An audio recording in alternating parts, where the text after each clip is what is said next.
Hi, hello, வணக்கம் and welcome to 70mm channel. So இன்னைக்கு இந்த வீடியோவில் நம்ம பார்க்க போகிற க்யூட்டான சூப்பரான ஒரு கம்பைலேஷன் என்னன்னா, தமிழ் சீரியல் ஆக்டர்ஸ் அந்த கம்பைலேஷன் மட்டும் கிடையாது. இது வந்து ஃபர்ஸ்ட் டைம் நம்ம பண்ணக்கூடிய ஃபேஸ் கார்டு கம்பைலேஷன். சில நடிகைகளை வந்து நம்ம ராவா ராவான ஃபேஸ், சூப்பரான ஃபேஸ், ரொம்ப கவர்ச்சியான ஃபேஸ்ன்னு சொல்லுவோம் இல்லையா? ஸோ கவர்ச்சி நடிகைகளுக்கு ரெண்டுமே இருக்கும். ஒரு கவர்ச்சி நடிகைக்கான உடல் அழகும் இருக்கும், முக அமைப்பும் அதுக்கேற்ற மாதிரி இருக்கும். அதில் வந்து நம்ம ஃபர்ஸ்ட் நிக்கிலா விமல். ஸோ இவங்களுக்கு வந்து ஹோம்லியான ஒரு இமேஜ், ஹோம்லியான உடல் அழகு. பட் ஆனால் வந்து ராவான சூப்பரான ஒரு ஃபேஸ், கவர்ச்சியான ஒரு ஃபேஸ். ஸோ அந்த வகையில் நம்ம இப்போ பார்த்துட்டு இருக்கிறது நிக்கிலா விமலுக்கு அடுத்து நம்ம லக்ஷ்மி ராய், மினி ஹார்ஸ் அப்படின்னு சொல்லக்கூடிய லக்ஷ்மி ராயோடைய கவர்ச்சியான உடல் அமைப்பு நமக்கு தெரியும். ஸோ இப்போ வந்து ராவான ஒரு ஃபேஸ் லுக்கை வந்து ஜூம் பண்ணியிருக்கோம். ஸோ இந்த ஃபேஸ் கார்டு கம்பைலேஷனில் நம்ம நெக்ஸ்ட் பார்க்குறது தானியா ரவிச்சந்திரன். ஸோ இவங்க வந்து no more homely actress. So இவங்க வந்து கவர்ச்சி ஆக்டர்ஸ் லிஸ்ட்டில் உள்ள வந்துட்டாங்க. ஏன்னா கடந்த சில வாரங்களுக்கு மாதங்களுக்கு முன்னாடி வரைக்குமே வந்து ரொம்ப ஹோம்லியாக நடிச்சிட்டு இருந்த இவங்க பட வாய்ப்புக்காக தன்னுடைய டீப்பான தொப்புள், ரொம்ப ஒய்டான தொப்புள், ஸோ சூப்பரான ஒரு தொப்புள் அழகு, அதையும் வந்து லாங்கான இடை அழகு எல்லாத்தையுமே காட்டி மயக்க வச்சுட்டாங்க அப்படின்னு தான் சொல்லணும். ஸோ நெக்ஸ்ட் வந்து நயன்தாராக்கு அடுத்து ஒரு டேப்லெட் அப்படின்னு சொல்லக்கூடிய வகையில் பாமோட எக்ஸ்பிரஷன்ஸ் இருக்கும். அவங்களோட முக அமைப்பும் வந்து மினி டேப்லெட் அப்படின்னு சொல்லக்கூடிய வகையில் இருக்குது. ஸோ உங்களுக்கு என்ன தோணுது? ஸோ பாமோட எக்ஸ்பிரஷன் வந்து கவர்ச்சியாக கொஞ்சம் நடிக்கலாம், ஏன் தொப்புள் காட்டாமல் கீர்த்தி சுரேஷ் மாதிரி மூடி வச்சிருக்காங்க தெரியல. ஆனால் கூடிய சீக்கிரம் இவங்களுக்கு கவர்ச்சி காட்ட போகிறாங்க. ஆனால் முக அமைப்பே இவங்களுக்கு இப்போதைக்கு போதும் கவர்ச்சி காட்டுறதுக்கு. ஸோ அந்த வகையில் நெக்ஸ்ட் பார்க்க போகிறது அனஸ்வரா ராஜன். மலையாளத்தைச் சேர்ந்த நடிகை. தமிழ் சினிமாவுக்கு இப்போ தான் புது வரவாக உள்ளே வந்திருக்கிறாங்க. இவங்களுடைய கவர்ச்சி வந்து நம்ம நிறைய படத்தில் பார்த்துருப்போம். இவங்களுடைய பிக்கினியும் வந்து கூட சீக்கிரம் வந்து ரிலீஸ் பண்ண போகிறாங்க. அவங்களோட க்ளோஸ்அப் ஷாட் வந்து இது பார்த்துருக்கீங்க. ஸோ நெக்ஸ்ட் வந்து தீப்தி அப்படின்னு சொல்லி நினைக்கிறேன் இந்த நடிகையோடைய பேர். ஸோ ஒரு மிடிலான ஒரு சூப்பரான ஒரு லுக்ஸ். ஸோ இந்த நடிகையை பற்றி, இந்த கம்பைலேஷனை பற்றி உங்களுடைய கமெண்ட்ஸை வந்து சொல்லுங்கள். ஸோ நெக்ஸ்ட் எனக்கு ரொம்ப ரொம்ப பிடிச்ச இப்போ ரீசெண்ட் டைமில் மமிதா பைஜு இவங்களுடைய ஸ்பெஷலான தனியான ஒரு வீடியோ பண்ணிகிட்ருக்கிறேன். கூடிய சீக்கிரம் அப்லோட் பண்ணுறேன். மமிதா பைஜுவோடைய ஒரு பக்க சாரியில் ஒரு முன்னழகை கழட்டின மாதிரியான ஒரு காட்டின மாதிரியான ஒரு சீன் இருக்கும். ஸோ அது இருந்தாலும் ராவான சூப்பரான க்யூட்டான ஃபேஸ் இருக்கக்கூடிய மமிதா பைஜுவோட ஃபேஸ் கார்டு இதில் நம்ம ஆட் பண்ணியிருக்கோம்.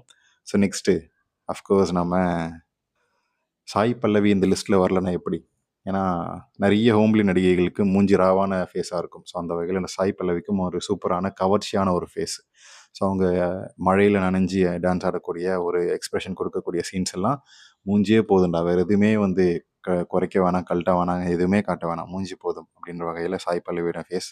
ஸோ நெக்ஸ்ட்டு அந்த ஃபேஸ் எக்ஸ்ப்ரெஷனில் மட்டும் இல்லாமல் எல்லாத்துலேயுமே பூந்து விளையாடக்கூடிய நம்ம தம்மு. ஹிந்தி போய் சின்னாபின்னமாயிட்டு இருக்காங்க, படுக்கறை காட்சியில் பூந்து விளையாடிட்டு இருக்கிறாங்க, போட்டு தள்ளிக்கிட்டு இருக்கிறாங்க நடிகையை.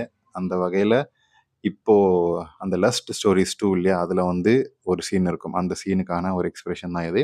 ஸோ அது மட்டும் இல்லாமல் இப்போ நம்ம நிறைய ஸ்டேஜ் ஷோ, நிறைய ஐட்டம் சாங்ஸ் எல்லாமே வந்து ஹீரோயின் இல்லாமல் கூட படம் எடுத்துறாங்க. ஆனால் தம்மு இல்லாமல் படம் எடுக்க மாட்டாங்க. அந்த வகையில் தம்முக்கு ஒரு லக்கி அடிச்சிருக்கு. தன்னுடைய கவர்ச்சியின் மூலமாக பணம் கொட்டுன்னு கொட்டுது. ஸோ நெக்ஸ்ட்டு ராவான கீர்த்தி ஃபேஸ்.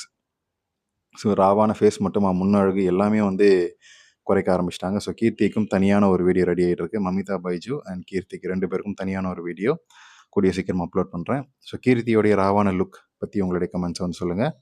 ஸோ ராவான லுக் மட்டுமா, பின்னழகு முன்னழகுன்னு எல்லாத்துலேயுமே வந்து கவர்ச்சி வந்து தூக்கலாக இருக்கக்கூடிய நடிகை. ஆனால் அவங்க ஃபேஸ் வந்து டக்கர் தான். ஸோ மினி டேப்லெட் பற்றி பார்த்தோம், பெரிய டேப்லெட் பற்றி பார்க்காம இருக்க முடியுமா? ஸோ அந்த டேப்லெட் வச்சுருக்கக்கூடிய நடிகை நயன்தாரா. லுக்ஸை பாருங்கள். 40 வயசு நடிகை அப்படின்னு சொன்னால் யாருன்னா நம்புவாங்களா? சில பேர் சொல்லுவீங்க 40 45 மாதிரி இருக்குடா அப்படின்னு சொல்லுவீங்க. பட் அப்படி சொன்னால் அவங்க இவ்வளோ கோடியாக செலவு பண்ணி பிளாஸ்டிக் சர்ஜரிலாம் பண்ணதெல்லாம் எதுக்கு? ஸோ லுக்ஸை வச்சே வந்து இப்போ ரீசெண்ட் டைம்ஸில் இவங்க காட்டாத கவர்ச்சியே கிடையாது. இருந்தாலுமே ஃபேஸ் கார்டே இனஃப் அப்படின்னு சொல்லக்கூடிய பல ரசிகர்கள் நயன்தாராக்கு இருக்கிறாங்க. அதில் நானும் ஒருத்தன். எப்படி இருக்குது சொல்லுங்கள். ஸோ நெக்ஸ்ட்டு கவர்ச்சியான ஒரு முக அமைப்பு, உடல் அமைப்பு எல்லாமே இருக்கக்கூடிய ஒரு ஹோம்லி நடிகை ஸ்னேகா. ஸ்னேகா எங்கே இருக்காங்களோ சர்ச்சை அங்கே இருக்கும், கான்ட்ரவர்சியும் அங்கே இருக்கும். ஸோ அந்த வகையில் ஸ்னேகாவுடைய ஜூமான ஒரு க்யூட்டான இப்போ ரீசெண்டாக எடுத்த 40 வயசை தாண்டிய ஒரு முக அமைப்பு. ஸோ நடிகை ஸ்னேகாவை பற்றி நம்ம நிறைய வீடியோஸ் போட்டிருக்கோம். அவங்களுடைய காசிப்ஸும் நிறைய பேசியிருக்கோம். ஸோ திரும்ப உங்களுக்கு யாருக்காவது வேணும், ஸ்னேகாவை பற்றின காசிப்ஸ் வேணும்னு நினைக்கிறவங்க, அந்த நடிகையை பற்றி வேணும்னு நினைக்கிறவங்க கமெண்ட் செக்ஷனில் மென்ஷன் பண்ணுங்கள். ஸோ நெக்ஸ்ட் இந்த லிஸ்ட்டில் ரம்யா நம்பீசன். ஹோம்லி நடிகை. அஃப்கோர்ஸ் ஒரு சில படங்களில் தொப்பல் காட்டியிருக்கிறாங்க, கவர்ச்சியாக நடிச்சிருக்கிறாங்க. மொத்த மழையும், அதாவது லிப் டு லிப் அடித்து தெறிக்க விட்டுருக்குறாங்க ஃபஹத் ஃபாசிலோட. ஸோ தமிழில் வந்து ஒரு படம் வந்திருக்கும், அதோடைய ரீமேக் தான் மலையாளத்தில் ஆக்சுவலாக வந்த படம். அதில் வந்து லிப் டு லிப் அடிச்சு தெறிக்கி விட்டுருவாங்க. உதட்ட கடிச்சு இழுக்கிற மாதிரியான சீன்லாம் நம்ம ரம்யா நம்பிசன் நடிச்சிருக்கிறாங்க. ஸோ ஃபேஸ் க்ளோஸ்அப் வச்சுருக்கிறோம். எப்படி இருக்குது பார்த்து சொல்லுங்கள். ஸோ இந்த ஃபேஸ் கார்டு கம்பைலேஷன் எப்படி இருக்குது? இதை கண்டினியூ பண்ணலாமா வேணாமா? நீங்கள் என்ன நினைக்கிறீங்க? கமெண்ட் செக்ஷனில் மென்ஷன் பண்ணுங்கள். வீடியோ பிடிச்சிருந்தா லைக் பண்ணுங்கள், ஷேர் பண்ணுங்கள், சப்ஸ்கிரைப் பண்ணுங்கள். டிஸ்கிரிப்ஷனில் கொடுத்துருக்கூடிய இன்ஸ்டாகிராம் பேஜுக்கு ஜாயின் பண்ணுங்கள். அதில் போஸ்ட் பண்ணக்கூடிய ஆக்டர்ஸ் வீடியோஸ் எல்லாம் பார்த்து என்ஜாய் பண்ணுங்கள். நடிகைகளை பேஸ் பண்ணி வச்சுருக்கக்கூடிய ஸ்டோரிஸ் எல்லாம் பார்க்கணுன்னா சப்ஸ்கிரைப் பண்ணிக்கோங்க இன்ஸ்டாவில். ஸோ அதில் வந்து 2.0 வீடியோஸ் எல்லாம் அதில் போஸ்ட் பண்ணியிருக்கோம். தெரிக்க விடுங்க பார்த்து.